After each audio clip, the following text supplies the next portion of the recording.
लहरी दमन बन्द गर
म देवेन्द्र प्रधान राष्ट्रिय प्रजातन्त्र पार्टीको निर्वाचित केन्द्रीय सदस्य अस्ति भर्खरको चुनावमा पनि म प्रतिनिधि सभा काठमाडौँ क्षेत्र नम्बर 9 को प्रतिनिधि सभाको उम्मेदवार हो।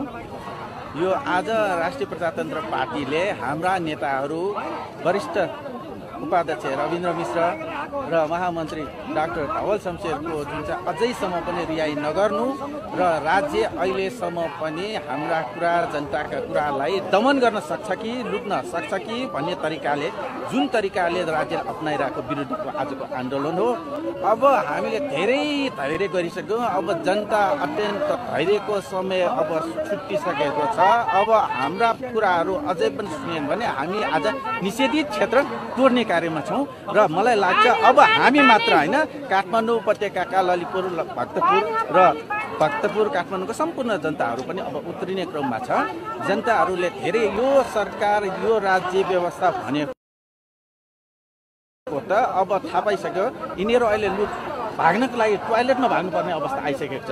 कस्तो लोकतन्त्र भन्दाखेरि टोयलेटमा लुक्ने लोकतन्त्र भन्ने कुरा देखिसकेको कारण मात्र होइन, आफैले जब 25-25 अरब ऋण ल्याएर बनाएको जुन चाहिँ एयरपोर्ट पनि अहिले चाहिँ 14 अरबसम्म पनि यिनीहरू घुस खान सक्ने, 14 अरबसम्म पनि लुट्न सक्ने भन्ने कुरा कस्तो लोकतन्त्र, कस्तो लुटतन्त्र, कस्तो भ्रष्टाचारी तन्त्र भन्नेको ज्वलन्त उदाहरण भइसकेको छ।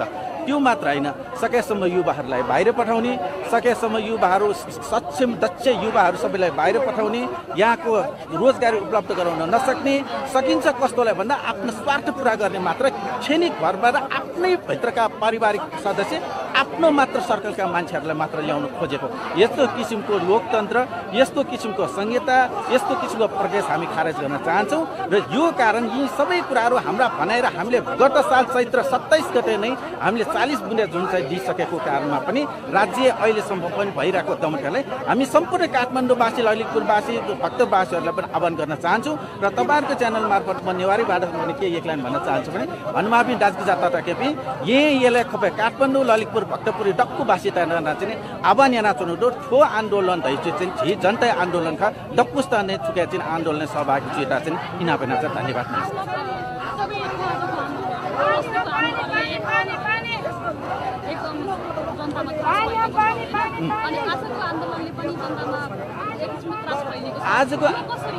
आजको आन्दोलनमा जनता त्रास फैलिएको छैन। जनता हाम्रो आन्दोलन भनेको भन्दा पनि राज्य डराएर हिजै गृह मन्त्रालयबाट जुन किसिमको राप्रपालाई नै इङ्गित गरेर राप्रपालाई नै इङ्गित गरेको हामी जहाँ उभियौँ राज्य डराएर बरबराएर हाम्रो आन्दोलनलाई चाहिँ आन्दोलन होइन भन्ने कुरा र हाम्रो स्वतन्त्र विचार राख्न जहाँ छ नेपालको संविधानमा उल्लेख भएको कुरालाई पनि हामीले पाइला टेक्ना साथ अब चाहिँ गणतन्त्रवादीहरूको साथ त गइसकेको मात्र होइन हिजै पनि ठुला दल भनाउँदाका ठुला नेताहरू जसलाई काली मिलेर ठाउँ भन्ने तरिकाले उनीहरू आफै झगडा गरे जस्तो आफै मिले जस्तो गर्छन् आफै छुटिए जस्तो गर्छन् एकले अर्काले गाली गरे जस्तो हुन्छ तर उनीहरू लुट्नको लागि आफू भाग लगाउनको लागि मिल्छ भन्ने कुरा पनि हिजो पनि गणतन्त्रवादीहरू सातो गइसकेको कुराको हिजो पनि जोड्न त उदाहरण भइसकेको छ। सरकारले संविधान विरोध गर्न पक्षै पर्ने भनेको र सरकारले पनि पढ्नु पऱ्यो क्या संविधान पढ्नु पऱ्यो अनि उहाँले बोल्नु पऱ्यो के भन्नुहुन्छ सरकारलाई पहिला संविधान पढ्यो अनि त्यसपछि त्यो कुरो गरे हुन्छ भन्छु। भनेको निषेधित क्षेत्र तोड्न आज तयार भएर आउनु भएको छ। अब हामी तोड्छौँ कति जति चाहिँ हुने तपाईँ आकलन गर्नुहुन्छ यतिखेर? अब हेरौँ न कतिजना हुन्छ। अब उहाँ वरिष्ठ उपाध्यक्ष आइसकेपछि त्यसरी सकिहाल्यो नि कुरो। अरू चाहिए के अरू भ्याउँछ हामीले पुरै छैन। यो हावा फुस्किया सरकारको के फुस्काउनै पर्दैन फुस्किसक्यो नि। गृहमन्त्रीको आदेश लेख्नु भएन डराएर थरथरी। ठिक छ थ्याङ्क यू।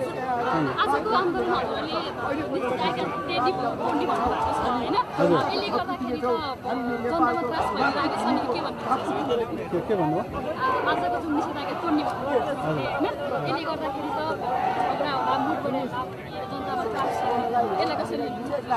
यो चाहिँ हामीले कार्यकर्ताहरूलाई के चाहिँ बुझ्नुपर्ने विषयबाट हामी नेताहरूले गर्छ। कार्यकर्ता यहाँ चाहिँ साथीहरू यो हुल भन्दा पनि हामी अलिक तोड्छौँ होइन। त्यो त एउटा साङ्केतिक कुरो त्यो त अनि त्यो त हो नि त त्यसलाई हाम्रो ढुङ्गामुढा हुँदैन त्यस्तो हुँदैन हाम्रो हुँदैन हामी राष्ट्रको त्यस्तो काम गर्दैन। पार्टी कार्यकर्ता होइन अहिले हाम्रो नेताहरूमा चाहिँ कार्यकर्ता त्यसै नेताहरूलाई बचाउन आमा चाहिँ कार्यकर्ता हामीले बोलाएकै छैन बोलाएकै छैन। तपाईँ अध्यक्ष बिहानको उहाँको ट्विट हेर्नु भएन तपाईँहरूले आफैले यो निषेधाज्ञा तोड्नुहुन्छ नेताले तोड्दैन तोड्छ कार्यकर्ता नेताले तोड्छ। हालजा क्वेसन चाहिँ के गृह मन्त्रालयले पत्र काटिसकेको छ यदि निषेधाज्ञा तोड्ने कोसिस भयो भने हदैसम्मको कारबाही हुन्छ भन्नु भएको छ पत्रमा चाहिँ। त्यो थाहा छ कानुन हामीले तपाईहरुले अब आज तोडेरै छोड्ने तपाईहरुलाई डर छैन? के डर छैन कानुन हामीले जाने छैन। कानुनलाई कानुनको मर्यादालाई होइन हामी सकेसम्म कानुन हातमा लिँदैनौँ राप्रपाले तर जुन किसिमले हामी न्यायिक आयोगको जुन मागिरहेका छौँ आज पनि एउटा के अरे हाम्रो महामन्त्री लगायत उपाध्यक्ष लगायत बेकसुलमा त्यसै उहाँहरू थुनिरहेको छ। त्यस्तो चाहिँ नि उहाँको त्यसको लागि छानबिन गरेर थुन्ने भए थुन्नु हो पहिला आयोग गठन हुनुपर्छ भन्ने हाम्रो। तपाईँले जसरी उहाँलाई बेकुसर भन्दै हुनुहुन्छ उहाँहरूले यत्रो यो 15 गतेको आन्दोलनमा जसरी दुईटा युवाले आफ्नो ज्यान गुमाएको छ उहाँहरूले नेतृत्व गर्दै हुनुहुन्थ्यो। उहाँले नेतृत्व गरेर तपाईँले ढुङ्गा हान्नु यहाँ त्यहाँ त भनेको छैन उहाँहरू हान्नु गएको छैन। तर उहाँहरूले त छानबिनको लागि नै राखे होइन छानबिन आयोग गठन पर्यो त्यसमा जो के अरे दोषी छ भने त्यसलाई कारवाही गर्नु पर्यो। राजासँग चाहिँ केही वरिष्ठ नेताहरूको भेटघाट भयो भन्ने पनि समाचार आयो के कुरा भयो? त्यो त भइरहन्छ त्यो ठुलो कुरो भएन। राजसंस्थाले राजसंस्था हुनुपर्छ भन्ने पार्टीको नेताले राजालाई भेट्नु स्वाभाविकै हो। राजाले चाहिँ के भन्नुभयो तपाईँ? त्यो लन्च मिटिङमा के भयो जनतालाई खुलाइदिनुहोस् न के भन्नुभयो राजाले के भन्नुभयो लन्च मिटिङमा के यो तपाईँले ठुलो कुरो लिनु पर्दैन। एउटा जनतालाई बताइदिनुहोस् न। मैले अघि भने सरकारमा राज संस्था बोक्ने पार्टीका नेताहरूलाई राजाले भेट्नु स्वाभाविक कुरो हो। त्यो खास ठुलो कुरो के छ होइन भेट्नु त स्वाभाविक भयो केही न केही सन्देश त होला नि जनताको लागि। त्यस्तो केही सन्देश छैन के सन्देश छैन सन्देश होला नि त्यो बताइदिनुहोस् होइन त्यस्तो केही छैन ल केही पनि छैन भनेपछि उहाँ आउन चासो देखाइराख्नु भएको छैन त्यसो भए होइन त्यस्तो चाहिँ अब अहिले त्यस्तो केही छैन भन्छ तपाईँलाई केही पनि छैन जे कुरा भयो भन्न नमिल्ने होइन त्यस्तो होइन म त जे सत्य बोल्ने मान्छे तपाईँ झुट बोल्दैन तपाईँ सबैले सोध्नुहोस् केही पनि कुरा भएन त्यस्तो साधारण तपाईँको हुन्छ नि त्यो तर के भने तपाईँले जुन किसिमको सोध्नु भएको त्यो कुरो होइन। एउटा कुरा जस्तै 15 गतिको घटनालाई लिएर राजाले चाहिँ तपाईँहरूलाई के भन्नुभयो भन्नुहोस् त? होइन त्यो विषयमा खै खास कुरै भएन। अनि त्यो केही पनि विषयमा कुरा भएन भने खाना मात्रै जानुभयो तपाईँहरू? खाना नि हुन्छ त्यो त अलिअलि त भइहाल्छ नि बताइदिनुहोस् न त जनतालाई होइन 15 गते घटनाको बारेमा राजा स्वयंले चाहिँ यो चाहिँ दुःख व्यक्त गरिसकेका छ नि त्यसपछि त्यो भन्नु दुःख त उहाँले व्यक्त गर्नुभयो तपाईँहरूलाई पनि केही न केही त सन्देश दिनु भयो होला यो चाहिँ गलत भयो यसलाई चाहिँ अब सच्याएर अगाडि बढ्नुपर्छ अथवा जनताले अझ धेरै राजाले गराएको होइन बिर्कोले मान्छेले गरे हुनाले त्यो राजाले गरेको त्यो भन्ने कुरै भएन नि त्यो त राजाले गरेको कामै होइन त्यो त चाहिँ अर्को चाहिँ नि पक्षहरूले जुन सरकारले पनि गराएको हो नि त्यो त हुनुहुन्छ सरकारले गराएको भनेर हामी एकदम तपाईँहरू त पत्रकार साथीहरूले बुझ्नुहोस् न त्यहाँको सामूहिक सञ्चालन हेर्नुहोस् त्यहीबाट प्रश्न हुन्छ नि मञ्चमा इतिहासमा मञ्चमा टेरगस कहिले हान्ने छ संसारमा तर त्यो तिनीहरू टेरिस्ट हो हेर्नुहोस् आतङ्कवादी हो त्यो मञ्चमा त्यस्तो छ नि तर मञ्चमा टेयर ग्यास नेपालमा पहिलोचोटि हो होइन मलाई अझै पनि जनताले बुझ्न खोजेको चाहिँ राजासँग त्यत्रो खाना खानुभयो सबै नेताहरू उपस्थित हुनुभयो केही न केही त सन्देश त आयो होला त्यो त भेटिरहने हाम्रो त्यो रेगुलर जस्तै कुरो हो खास त्यस्तो कुरो केही छैन अनि यो जस्तो बैशाखको खरेडी जस्तै भएन राजावादीहरूको आन्दोलन सुक्दै गयो नि होइन लाग्दो तपाईँ हेर्दाखेरि हेर्दै जान्छ है हामीले कहिले चाहिँ एउटा आउनु देखाउँछ कहिले 2टा कहिले 5वटा कहिले चाहिँ नै ठ्याक्क यसो देखाइदिन्छ क्या हेर्नुहोस् पोखराको त्यो जुन भ्रष्टाचार काण्ड अहिले बाहिरिएको छ नि तपाईँकै पार्टी अध्यक्षले चाहिँ त्यो बाहिरियाउनु भयो तर चाहिँ ठुला माछा चाहिँ उहाँले लुकाउनु भयो भन्ने आरोप छ के भन्नुहुन्छ त्यो हेरेर थाहा भइहाल्छ नि त्यो सम्बन्धित आयोग जो समितिमा पेश हुने बाँकी छ त्यो समितिले कस्तो निर्णय गर्छ त्यो एउटा प्रतिवेदन पो दियो त त्यो प्रतिवेदनलाई ठिक बेठिक त फेरि होल कमिटीले प्रोपर्टी हो कमिटीले त्यसलाई चाहिँ लेखा समितिले कसरी त्यसले लिन्छ त्यसमा भर पर्छ विगतमा यस्ता धेरै ठुला घोटालाहरू भनौँ सरकारका काण्डहरू त्यतिकै अहिलेसम्म प्रकाशन गराएको थाहै छैन त्यस्तै हुने हो कि यो पनि त्यो त अब म के भन्नु मानिसज्यू आजको आन्दोलनको विषयमा कुराकानी गरौँ सुरुदेखि नै निषेधित क्षेत्र तोड्ने भनेर प्रदर्शनकारीहरूले भनिराख्नु भएको छ हाम्रो भरपुर तयारी हो निषेधित क्षेत्र तोड्ने होइन अहिले कार्यकर्ता भने नेताहरूले तोड्ने भन्ने छ हामीले बिहानै चाहिँ अध्यक्षको ट्विट तपाईँले हेर्नुभयो होला अध्यक्षहरू त्यसै जाने नेताहरूलाई एउटा हौसला बढाउन कार्यकर्ता जम्मा भएको घटना पनि निषेधित क्षेत्रमा जब प्रहार भइसके पछाडि प्रहरीहरूले ढुङ्गामुढा भइसके पछाडि असुविधा प्रहार गरेको भन्ने प्रहरीले दाबी गरिरहँदा आज पनि निषेधित क्षेत्र तोड्ने तपाईँहरूको तयारी हो भने आज पनि अराजकता निम्ति नै हो आज तपाईँको त्यो घटना तपाईँ त्यो कुरो विश्वास गर्नुहुन्छ तपाईँले सोध्नु त्यो कसले तोड्यो भन्ने कुरा सरकारले तोड्यो कि त्यो प्रदर्शनकारीले तोड्यो भने तपाईँले भन्नुहोस् न हाम्रो भनाइ चाहिँ के भने त्यो जुन किसिमको घटना भयो दुःखदपूर्ण घटना हो त्यसमा पनि राज्य तर्फबाट जुन फर्स्ट एट्याक भयो तपाईँलाई त्यहाँबाट मलाई ढुङ्गा कसरी हानेमा टिपेर मैले फर्काइदिन्छु नि त्यो हो यहाँ पनि राप्रपाको एकदमै जिम्मेवारी ठाउँमा हुनुहुन्छ 15 गतेको घटनाको जिम्मा कसले लिनुपर्छ जस्तो लाग्छ के भइरहेको छ तपाईँहरूको साङ्गठनिक हिसाबले आन्तरिक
राजीनामा दे हाम्रो नेता रिहाई गर हाम्रो नेता रिहाई गर केपी चोर हाम्रो राजा हाम्रो देश हाम्रो राजा हाम्रो देश हाम्रो राजा हाम्रो देश नारा हिटी खाली गर नारा हिटी खाली गर नारा हिटी खाली गर केपी चोर नालायक सरकार राजीनामा दे नालायक सरकार राजीनामा दे तपाईँलाई कुनै पर्छ गरी दमन पाइँदैन हाम्रो नेता रिहा गर झुटो केस हाल्न पाइँदैन झुटो आरोप लाउन पाइँदैन झुटो आरोप लाउन पाइँदैन कुनै काण्ड छानबिन गर कुनै काण्ड छानबिन गर दोषीलाई कारबाही गर निर्दोषलाई रिहा गर निर्दोषलाई रिहा गर हाम्रो नेतालाई रिहा गर हाम्रो नेतालाई रिहा गर केपी चोर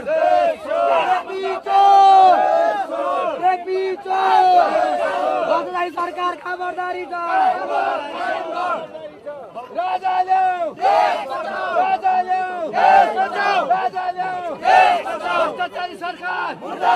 भ्रष्टाचारी सरकार 14 अरबको हिसाब किताब देखाऊ 14 अरबको हिसाब किताब देखाऊ देश बेच्न पाइँदैन धर्म बेच्न पाइँदैन देश बेच्न पाइँदैन धर्म बेच्न पाइँदैन सनातन हिन्दू राष्ट्र नेपाल सनातन हिन्दू राष्ट्र नेपाल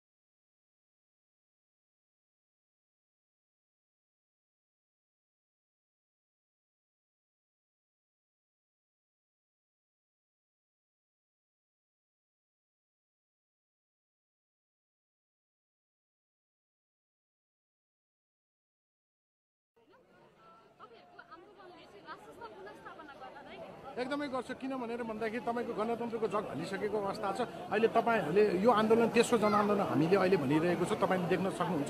विशेष गरी तपाईँको 15देखि लिएर 25-30 वर्षको युवा समूहहरू पनि हाम्रो आन्दोलनमा स्वतःस्फूर्त रूपमा तपाईँको एकताबद्ध जनाउँदै उहाँहरूले समर्थन गरिरहनु भएको छ। त्यसकारण आन्दोलन युवाहरूको कारणले गर्दा नै सफल हुन्छ।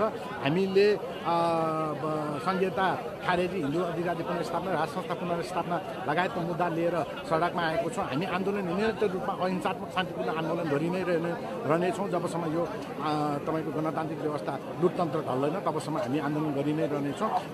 त्योदेखि बाहेक अहिले राज्यले सुनियोजित तरिकाले हाम्रा वरिष्ठ नेताहरूलाई जुन हिसाबमा राज्यद्रोहको अपराध, राज्यद्रोहको मुद्दा लगाएर यातना दिने, क्यान्सर सर्भाइभर जस्तो मान्छेलाई पनि यातना दिने काम गरिरहेको छ। सरकारलाई म यहीँबाट विनम्र अनुरोध पनि गर्दछु र चेतावनी पनि दिँदछु, उहाँहरूलाई चाँडैभन्दा चाँडै रिहा गरियोस्। होइन भने यो आन्दोलनले तपाईँको बिगुल फुकिसकेको अवस्था छ। आन्दोलनको आगो सकिसकेको अवस्था, राज्य होसियार हुनुपर्ने अवस्था छ। त्यसकारणले गर्दा हामीले पटक पटक भनेकै छौँ उहाँहरूलाई, गोलमेज सम्मेलनमा वार्ता मार्फत नै समस्याको समाधान गर्न सकिन्छ। यत्रो सानो मुलुकमा तपाईँको कसैले कसैलाई बाइपास नगरिकन नवीन समझदारी मार्फत हामी तपाईँको यो देशको सङ्क्रमणलाई तपाईँको हामीले शान्तिपूर्ण रूपले निकास दिन सक्छौँ। त्यसकारण हामी यहीँबाट उहाँलाई नवीन समझदारीको लागि पनि आह्वान गर्दछौँ। मेरो नाम राजेश भट्टराई, म काठमाडौँ क्षेत्र नम्बर 1बाट राष्ट्रिय प्रजातन्त्र पार्टीको क्षेत्रीय अध्यक्ष युवा मोर्चाको।